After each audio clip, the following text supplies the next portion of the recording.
Odessa is torn by the Russian-Ukrainian conflict, but in the early 80s, it was still ablaze with communist red. Odessa Jews numbered in the hundreds of thousands, the number dwindling down as quickly as it rose in LA, New York, Chicago, to great Soviet relief. Kikes, go home to Israel or any place that will take you, we heard left and right. We eventually helped this Odessa number go down at least by 3. I grew up in an Odessa that no longer exists. I knew I was a musician long before I knew I was Jewish, Ukrainian, or Soviet.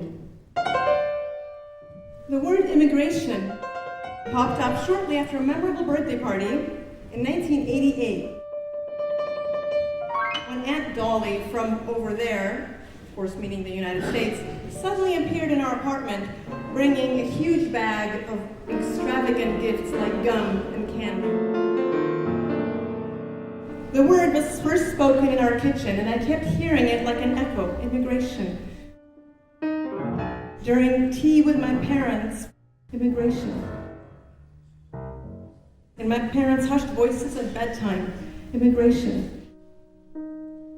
Caught in the chest by my great-grandmother, whispered into the back by neighbors, immigration. We left for Vienna, the first leg of our long journey to the US. The Super Mario video game championship ended as soon as my first piano arrived.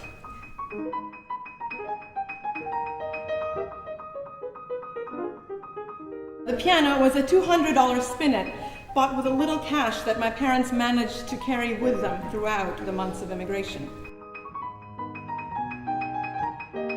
By age 13, I learned Tchaikovsky's First Concerto, Beethoven's sonatas, Chopin and Liszt etudes on it, and it withstood my abuse with great dignity.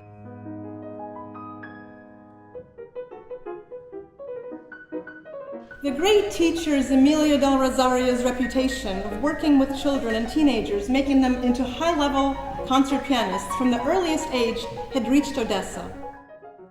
The videotape of my piano playing, Lennon and everything, had circled through a few sets of American hands before landing in his. I was invited to the Music Institute of Chicago, where he had taught for many years.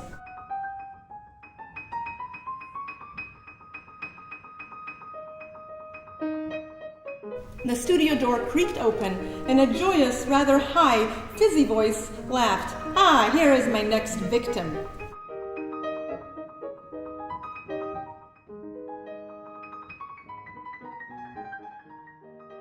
"What's up, Ina?" I learned that his friends still called him Spielka.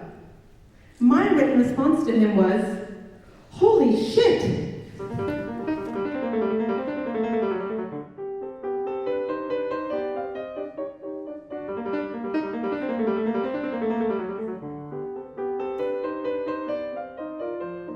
We emailed each other nonstop. In one email, he wrote that he hopes I dance the salsa and I should get my salsa shoes ready because he's coming to France. Why did you stop writing me? I finally asked this question.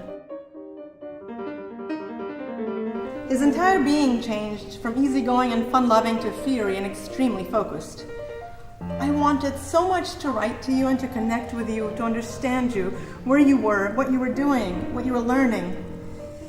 But the Ina that I knew, the one with the big bow, didn't exist anymore. There was a young pianist in a very different country and culture from mine. I just felt like I was losing the thread that tied us together.